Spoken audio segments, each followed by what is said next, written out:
It is officially the 4-year anniversary that I have been split up from my marriage. I signed my legal separation agreement either April 7th or April 8th. I thought I would do a post kind of talking about how it's been these 4 years, because maybe women who are thinking about going through it or have just started going through it could find this helpful. And I will say this: when I look at the small parts of these 4 years, it feels like, I haven't gone far.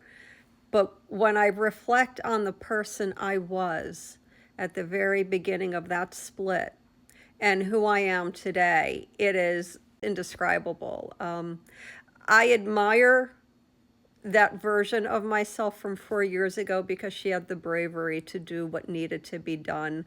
And I admire her naivete.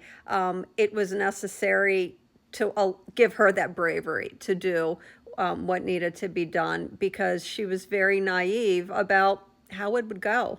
She thought it would be a lot easier and a lot quicker. I thought that gaining career stability would come a lot quicker and be a lot easier. And, to this day, I don't particularly feel very stable in my career because of what's going on and has been going on for the last couple of years with the job market. And now they're talking recession. So, yeah, that's not there.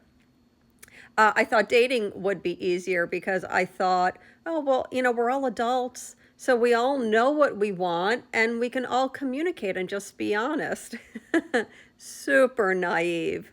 I thought that healing would be a lot easier. I thought, if I'm basically taking the trash out, it would be a flip of a switch and I would be okay. And I really underestimated how much it takes to really, really deconstruct and unpack everything.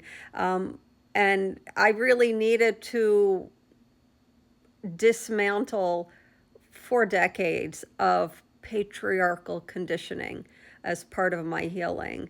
And thank God that I did. And a large part of me being able to do that was just asking the very simple question of why. Whenever I had some sort of belief about, like, well, this is how I should do something, this is how something should be, I would ask myself, like, well, why? Why do you think that? It helped me understand if it was a belief that came from, like, deep down in my chest, in my gut. Did it come from my soul? Did it come from me, my actual beliefs? Or did it come from someone opening up my head and feeding that to me? And that helped me really come into who I am and who I am becoming. So if you think it's going to be easy, it's not. If you think it's going to be hard, just know it's going to be even harder than you think it is. But no matter what, it's absolutely worth it.